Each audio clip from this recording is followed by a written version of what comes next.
Hello students, सो इस video में हम बात करेंगे linear magnification for convex mirror and concave mirror. तो सबसे पहले हम ये समझते हैं लीनियर मैग्नीफिकेशन का मतलब क्या होता है। देखिए, लीनियर मैग्नीफिकेशन आपको आइडिया देता है इमेज की हाइट और ऑब्जेक्ट की हाइट के बीच की।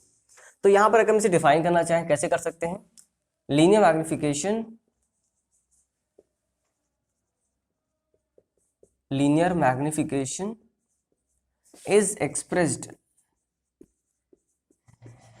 is expressed as the ratio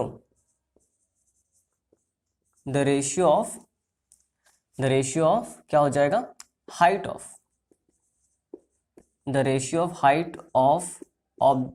of image, पहले image, height of image to the height of object, ठीक है। सिंपल सी बात थी। लीनियर मैग्नीफिकेशन का मतलब क्या है? कोई अगर आपसे कहे कि किसी का लीनियर मैग्नीफिकेशन 2 है, इसका क्या मतलब है? कि उसका इमेज का और ऑब्जेक्ट के बीच का जो हाइट का जो रेशियो है, ठीक है, वो 2 है, मतलब ट्वाइस है। जो इमेज बन रहा है वो ऑब्जेक्ट का ट्वाइस बन रहा है, डबल बन रहा है, ठीक है। So linear magnification is expressed as the height of image, मतलब ratio of height of image to the height of object. तो कैसे लिख सकते हैं इसे? लीनियर मैग्नीफिकेशन को हम स्मॉल m से रिप्रेजेंट करते हैं। तो देखिए, m इक्वल टू क्या हो जाएगा? हाइट ऑफ, पहले फॉर्मूले के टर्म्स में लिख लेते हैं, हाइट ऑफ इमेज, ठीक है, डिवाइड बाय क्या हो जाएगा? Height of object,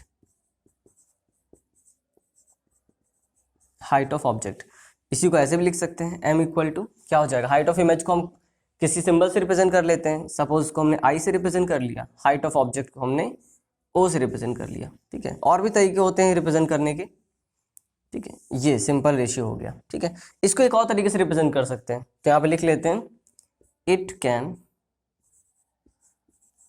also be represented by,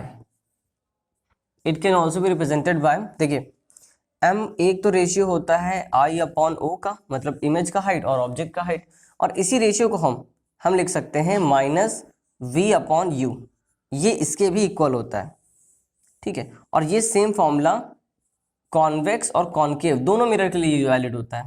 तो लिख लेते हैं यहाँ पे कॉन्वेक्स और कॉनकेव, ये दोनों के लिए वैलिड होता है। अब ये चीज कैसे इक्वल हो जाती है, इसको हम समझते हैं। अब हम ये समझते हैं m equal to I upon O, ये माइनस वी अपॉन यू के इक्वल कैसे हो जाता है, इसको देखते हैं। तो ये जो फॉर्मूला था, ये कॉनकेव और कॉन्वेक्स दोनों के लिए वैलिड था। तो हमको ये एक मिरर बना लेते हैं, ठीक है। एक समझ में आ जाएगा तो आप दूसरा अपने आप समझ जाएंगे। तो मैंने मान लीजिए कॉनकेव बना लिया, ठीक है। ये सपोज कॉनकेव मिरर है, बाहर से पॉलिशिंग, ठीक है। ये इसका पोल है। मान लेते हैं यहाँ पे कहीं ऑब्जेक्ट रखा हुआ है, suppose this is the object को हम ओ डैश से रिप्रेजेंट करते आए, तो यहीं पे रिप्रेजेंट किया। उसके बाद देखिए यहाँ पर पहले इमेज फॉर्मेशन कर लेते हैं। ये सीधी लाइन गई parallel to the principal axis, और ये फोकस से गई, ठीक है। इसको मान लिया फोकस है। उसके बाद दूसरी हमने मान लेते हैं सेंटर ऑफ कर्वेचर से पास किया। ये देखिए, ये सेंटर ऑफ कर्वेचर से जैसे गई उसी रास्ते पे वापस, इसको मान लिया सी है, ठीक है। ये रिप्रेजेंट कर लिया, ये P है। इस पॉइंट को हम A बोल देते हैं। यहाँ देखिए, यहाँ पर ऑब्जेक्ट बनेगा, सॉरी इमेज बनेगा, ये I डैश हो जाएगा, ठीक है। इन्वर्टेड बना है तो इसलिए I डैश। अब यहाँ से हम इसको समझते हैं कि कैसे हम मैग्नीफिकेशन को प्रूव कर सकते हैं। देखिए, एक इमेज फॉर्मेशन और कर लेते हैं, मतलब एक रे डायग्राम और ड्रॉ कर लेते हैं, जिससे कि यहाँ पर क्लैरिटी आएगी। देखिए, हम एक रे डायग्राम अपने मन से मान लेते हैं, एक ये रे गई, तो जो रे पोल पे जाती है, जैसे ये देखिए, ये ऐसे लाइन है, जो अगर ये ऑब्जेक्ट है तो जो पोल से जाती है वो तो वापस उसी एंगल पे वापस आ जाती है, ठीक है। ये एंगल सेम होता है लॉ ऑफ रिफ्लेक्शन से। तो वही चीज हम यहाँ पे करने वाले हैं। तो यहाँ पे देखिए, यहाँ पर ये जाएगा यहाँ से, क्योंकि ऑब्जेक्ट इमेज का फॉर्मेशन तो उसी जगह पर होगा, चाहे आप कहीं पे भी ले जाओ, रे को कहीं से भी ले जाओ, ठीक है। तो इसको थोड़ा सा ठीक से ड्रॉ कर लेते हैं। ये देखिए, ये फोकस है, ठीक है। तो ये रे ऐसे गई और ऐसे निकल गई, ठीक है। अब देखिए क्या है, अब हमें यहाँ पर सिमिलर ट्रायंगल फाइंड करने होंगे, जैसे हमने लास्ट वीडियो में, जो लास्ट की 2 वीडियो में जहाँ पर हमने सिमिलर ट्रायंगल के हेल्प से फॉर्मूले प्रूफ किए थे, ठीक है। उसी तरीके से हम यहाँ पर सिमिलर ट्रायंगल की हेल्प से ये भी प्रूफ करेंगे। तो हम जो ट्रायंगल लेते हैं, देखिए कौन सा लेते हैं, ओ ओ डैश पी, तो लिख लेते हैं यहाँ पर इन ट्रायंगल, साथ में लिखते भी चलते हैं ओ ओ डैश पी, एंड जो दूसरा सिमिलर ट्रायंगल हो जाएगा वो हो जाएगा आई आई आई डैश पी, तो लिख लीजिए आई आई डैश पी। अब ये सिमिलर ट्रायंगल कैसे हो गया, जरा इसको समझ लेते हैं। देखिए ये तो 90 है, तो ये भी 90 हो जाएगा, ठीक है। ये वाला एंगल ऑलरेडी इसके इक्वल है, तो पहले से ही लॉ ऑफ रिफ्लेक्शन से इक्वल हो जाएंगे। और अगर दो इक्वल हैं तो तीसरा वाला अपने आप इक्वल हो जाता है। दो एंगल अगर किसी ट्रायंगल में इक्वल है तो तीसरा वाला अपने आप इक्वल हो जाता है। तो इसका मतलब ये दोनों सिमिलर ट्रायंगल हैं। अब देखिए यहाँ पर हम वही काम करेंगे, तो हमने लिखा पहले I I dash upon O O dash, ठीक है, इक्वल टू, यहाँ पे देखिए ये किसके इक्वल हो जाएगा, ये हो जाएगा OP, sorry I P upon O P, ठीक है। सिमिलर ट्रायंगल की प्रॉपर्टी लगा दी, इनका रेशियो और इनका रेशियो इक्वल रख दिया हमने, ठीक है। अब यहाँ पे देखिए जो जो इनका रिप्रेजेंटेशन है, जो हमने माना हुआ है उसको हम लिख लेते हैं। तो यहाँ पे पहले लिख लेते हैं, ठीक है, हमने मान लिया हाइट ऑफ ऑब्जेक्ट को, हमने हाइट ऑफ ऑब्जेक्ट को क्या मान लिया, ओ मान लिया है। और अगर हम इमेज की बात करें, हाइट ऑफ इमेज, इसको हमने आई मान लिया, तो यहाँ पे रख देते हैं। देखिए आई आई डैश क्या है, ये इमेज का हाइट है, तो यहाँ पे आई से रिप्रेजेंट कर दिया। ओ डैश क्या है, ये ऑब्जेक्ट का हाइट है, तो इसको हमने ओ से रिप्रेजेंट कर दिया। अब यहाँ पे प्लस माइनस की बात करते हैं। देखिए आई आई डैश जो है, मतलब इमेज का जो हाइट है वो तो नेगेटिव होगा, क्योंकि ये प्रिंसिपल एक्सिस के नीचे है, तो ये नेगेटिव हो जाएगा। और ऑब्जेक्ट तो ऊपर है, तो ये पॉजिटिव रहा। इधर आते हैं आईपी, आईपी क्या है, ये आईपी तो आप ध्यान से देखो तो ये इमेज का डिस्टेंस है पोल से, तो इमेज का डिस्टेंस और लेफ्ट साइड है पोल से, तो क्या हो जाएगा माइनस वी। ओपी, ओपी क्या है, ऑब्जेक्ट का डिस्टेंस फ्रॉम द मिरर या पोल, तो क्या हो जाएगा माइनस यू। माइनस क्यों लिया, क्योंकि दोनों ही लेफ्ट साइड है पोल से, तो ये माइनस माइनस कैंसिल हो जाएगा। तो आई अपॉन ओ इक्वल टू क्या हो जाएगा, इस माइनस को उधर ले जाइए, तो माइनस वी अपॉन यू, ठीक है। कन्वेंशन है, इस वजह से हमने यहाँ पे किया।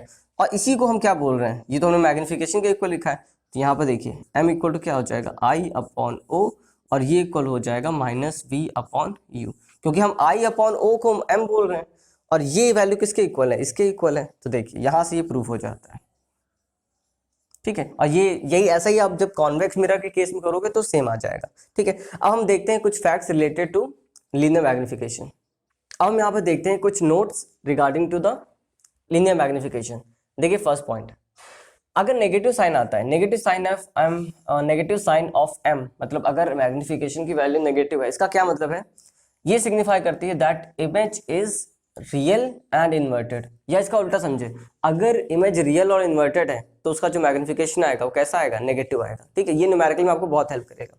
सेकंड पॉइंट देखिए, उसी तरीके से अगर पॉजिटिव साइन आता है एम का, इसका मतलब है कि जो इमेज है वो क्या हो जाएगा, वर्चुअल और इरेक्ट, हमेशा ये चीज हमेशा वैलिड होगी। उसके बाद थर्ड पॉइंट देखिए, linear magnification of a convex mirror. अब कॉन्वेक्स मिरर के बारे में सोचिए, देखिए कॉन्वेक्स मिरर कैसा होता है, ऐसा होता है, अंदर की तरफ पॉलिशिंग होती है। और देखिए यहाँ पर जो ऑब्जेक्ट का इमेज बनता है, मान लीजिए ये ऐसे गया, ठीक है, आपको ये तो पता ही होगा कि यहाँ पर जो इसका इमेज बनता है वो हमेशा वर्चुअल बनता है, ठीक है, वर्चुअल बनता है, ऐसे जाता है ऐसे, और ये वर्चुअली यहाँ पे मीट करता है, ठीक है। तो हमेशा इरेक्ट बनता है ना। और यहाँ पर चाहे ऑब्जेक्ट कितना ही बड़ा हो, का जो इमेज होगा चाहे कहीं पे भी रखा हो, मतलब ऑब्जेक्ट इसके सामने कहीं पे भी रखा हो कॉन्वेक्स मिरर के सामने, तो हमेशा जो उसका इमेज बनेगा हमेशा छोटा बनेगा, हमेशा। तो वही चीज लिखिए, linear magnification of a convex mirror is always positive. Positive क्यों है, क्योंकि आपने अभी लिखा कि पॉजिटिव साइन कब आता है, जब इमेज कैसा होता है, वर्चुअल होता है, इरेक्ट होता है। देखिए वर्चुअल भी है, इरेक्ट भी है, तो पॉजिटिव तो आनी है। और साथ में एक इंपॉर्टेंट बात है कि हमेशा लेस देन 1 होगी, क्योंकि जो इमेज का हाइट है वो हमेशा ऑब्जेक्ट के हाइट से कम है। तो आप अगर जो डिवाइड करोगे इनकी वैल्यू को, जैसे मान लीजिए ये 5 है तो ये 7 होगी, तो 5/7 तो 1 से कम होगा ना, इस वजह से। देखिए इसके बाद fourth point, linear magnification of a plane mirror. Plane mirror के बारे में आप जानते हैं, प्लेन मिरर में हमेशा वर्चुअल इमेज बनता है, ठीक है, सेम साइज का बनता है। तो जो इमेज का हाइट है वही ऑब्जेक्ट का हाइट है, डिवाइड करोगे तो 1 आ जाएगा। और क्योंकि यहाँ पर हमेशा कैसा होता है, वर्चुअल इमेज बनता है, वर्चुअल इमेज बनता है, और साथ में इरेक्ट बनता है, सीधा बनता है, ठीक है। यहाँ पे लेटरल इन्वर्टेड बनता है, मतलब वहाँ पे वर्टिकली इन्वर्टेड होता है, ये वर्टिकली इन्वर्टेड है, यहाँ पे लेटरल इन्वर्टेड बनता है, बट बनता तो सीधा ही है। ठीक है। इस वजह से यहाँ पे क्या होगा, हमेशा पॉजिटिव 1 आएगी वैल्यू आपकी, ठीक है। सो आई होप ये पॉइंट आपको क्लियर हो गए होंगे। आज की वीडियो में बस इतना ही। नेक्स्ट वीडियो में हम बात करेंगे इस पे बेस्ड कुछ न्यूमेरिकल्स के बारे में।